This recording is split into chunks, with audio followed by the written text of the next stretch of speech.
కంటి అద్దాల నుండి శాశ్వత విముక్తి పొందండి. లాసిక్ సర్జరీ 14,000 మాత్రమే. వివరాలకు సంప్రదించండి. నమస్తే, నేను Keshav. Welcome to Suman TV. Allu Arjun arrest ఉదంతం వెనుక అసలు ఏం జరిగింది? తెలంగాణ ముఖ్యమంత్రి రేవంత్ రెడ్డి చేసినటువంటి కామెంట్స్ పైన ఇప్పుడు సినిమా వర్గాలు, ఇటు రాజకీయ వర్గాలు కూడా దుమ్మెత్తిపోస్తున్నటువంటి పరిస్థితి ఉంది. రేవంత్ వాదనలో నిజమెంత, బలం ఎంత?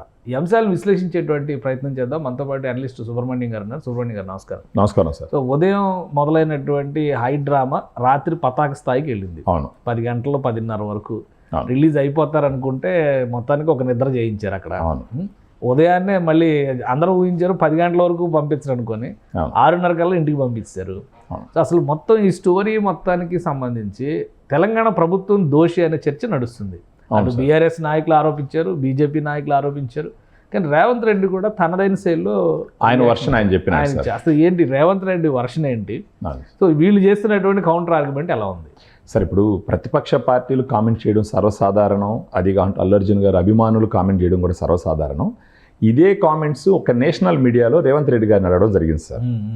అక్కడ ఆ రిపోర్టర్ అడిగినప్పుడు ఆయన ఇచ్చినటువంటి సమాధానాలు చాలా ఆసక్తికరంగా ఉన్నాయి. యాక్చువల్గా కొంచెం ఆలోచింపజేసే విధంగా ఉన్నాయి. యాక్చువల్ ఆయన ఏమంటాడంటే, ఇప్పుడు వాళ్ళు అడిగిన క్వశ్చన్స్ వచ్చి, ఇప్పుడు ఈయన అరెస్ట్ చేసినారు కదా, దీన్ని ఏ రకంగా మీరు ఈ విధంగా చేయడం జరిగిందని చెప్తే ఆయన ఒక మాట ఏం చెప్తారంటే, సల్మాన్ ఖాను, షారుఖ్ ఖాను, ఈవెన్ మినిస్టర్స్ అందరూ కూడా జైలుకు పోయి వచ్చిన సందర్భాలు ఉన్నాయి. సో చట్టానికి ఎవరు అతీతులు కారు.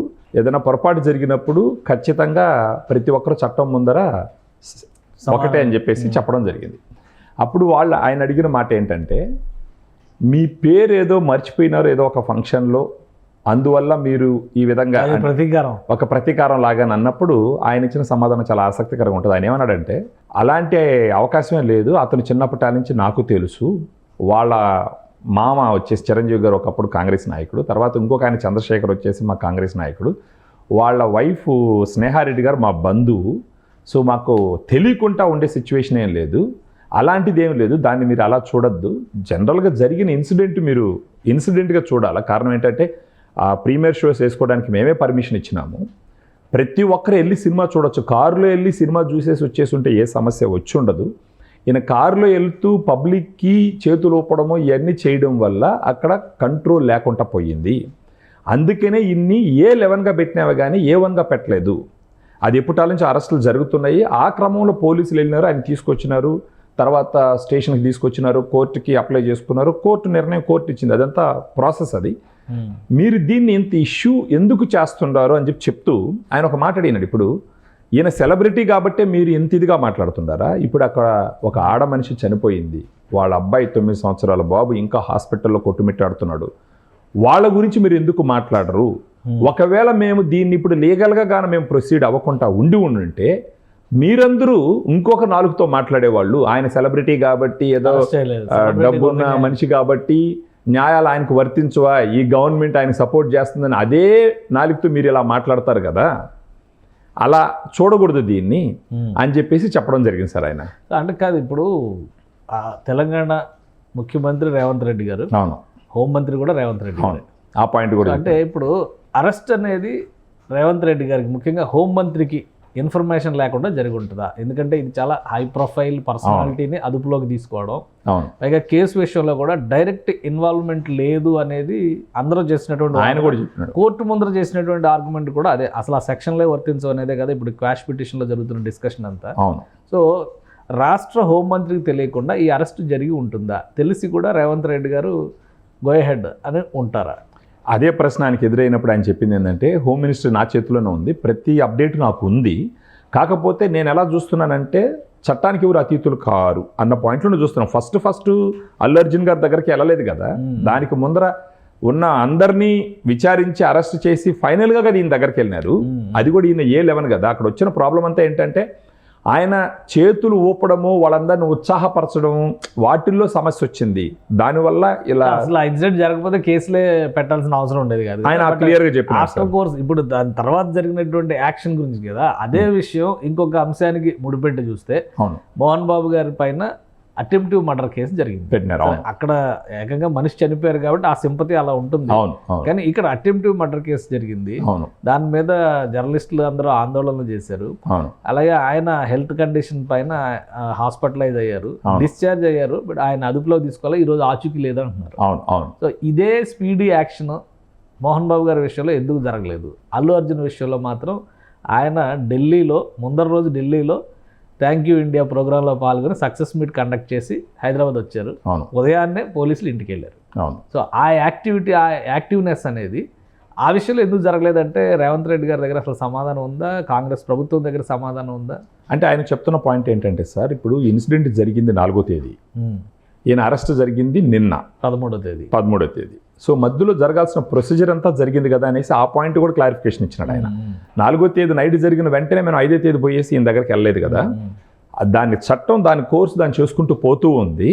సో చట్టానికి ఎవరు అతీతులు, చట్టపరంగా జరిగిన ప్రక్రియ కింద దీన్ని చూడాలి. ఆయన క్లియర్గా అలాగే చెప్తున్నాడు సార్. ఇప్పుడు ఆయన చెప్పే పాయింట్లు ఏంటంటే, ఇప్పుడు దీన్ని ఎందుకు ఏదైనా పర్సనల్గా తీసుకొని చేసినారంటే ఆయన దాన్ని ఏం చెప్తున్నట్టు, ఇప్పుడు చూడండి వాళ్ళతో నాకేం పర్సనల్ ఉంటుంది, వాళ్ళు వ్యాపారస్తులు. ఇప్పుడు ఫర్ ఎగ్జాంపుల్ రియల్ ఎస్టేట్ వ్యాపారం చేసి ఆయన డబ్బులు పెడతాడు, ఒక లేఅవుట్ వేస్తాడు, అమ్మేసుకుంటాడు, డబ్బులు తీసుకొని పోతాడు. అదేవిధంగా ఈ సినిమా వాళ్ళు డబ్బులు పెడతారు, సినిమా తీస్తారు, దాన్ని మార్కెట్ చేసుకుంటే డబ్బులు సంపాదించుకొని పోతారు. దీని గురించి చనిపోయిన వాళ్ళ గురించి మాట్లాడుకుంటా, కష్టాలు పడుతున్న చిన్న బిడ్డ 9 సంవత్సరాల బిడ్డ గురించి మాట్లాడుకుంటా దీని గురించి మాట్లాడుతున్నారు. వీళ్ళు ఏమన్నా కానీ బార్డర్కి వెళ్ళేసి అక్కడ ఏదైనా యుద్ధంలో పాల్గొని వచ్చిన దేశభక్తులా మీరు? వీళ్ళు వ్యాపారస్తులు, వీళ్ళని ఎందుకు మీరు అంత సపోర్ట్ చేసి మాట్లాడతారు? ఎందుకు ఆ చనిపోయిన గురించి మాట్లాడరు? వాళ్ళకి ఏమి సపోర్ట్ చేస్తామో, వాళ్ళకి ఏ విధంగా అండదండలుగా ఉంటామో అని మాట్లాడరు ఎందుకని అని చెప్పడం. దాంతోపాటు ఈయన అనడం, మేము ఒకవేళ ఈయన్ని వదిలేసి ఉంటే దాని గురించి మీరే ఇట్లా మాట్లాడుతుండేవాళ్ళు అనేసి చాలా మెచ్యూర్డ్గా డిస్కషన్ జరిగింది. ఇంటర్నల్గా ఏమైందో అది మనకు తెలుసు. మీ అభిప్రాయం ఏంటి? ఇప్పుడు ఇన్సిడెంట్ మొత్తంలో రేవంత్ రెడ్డి గారి ఆర్గ్యుమెంట్ని ప్రజలు కన్విన్స్ అవుతారని అనుకోవచ్చా? లేదంటే ఈయన అనవసరంగా విపక్షాలకు ఒక అవకాశం ఇచ్చారా? ఇప్పుడు అరెస్ట్ చేయకపోతే పెద్ద రాద్ధాంతం జరిగేటువంటి ఇప్పుడు నంద్యాలలో ఆంధ్రప్రదేశ్లో జరిగిన కేసు కంటే అది ఇంకా సివియర్ కదా. అక్కడ జరిగిన అంటే ఇక్కడ మనిషి చనిపోయారు, ఇక్కడ కాదంటలేదు, బట్ ఆ కేసుని చాలా సీరియస్గా తీసుకున్నారు కదా అప్పుడు. బట్ అందులోనే నోటీసులు ఇచ్చి మళ్ళీ ఈయన కోర్టుకి వెళ్ళి క్వాష్ పిటిషన్ క్లియర్ అయ్యే వరకు వెయిట్ చేసి కోర్టు కొట్టేమనగానే ఆయన రిలీఫ్ వచ్చిన పరిస్థితి ఉంది. ఇక్కడ మాత్రం అలా జరగలేదు అనేటువంటి అభిప్రాయం ఉంది. ఇప్పుడు రేవంత్ రెడ్డి గారికి దీనివల్ల ప్లస్ అయిందా, మైనస్ అయిందా? సార్ 2 రకాలుగా చూడాలి సార్.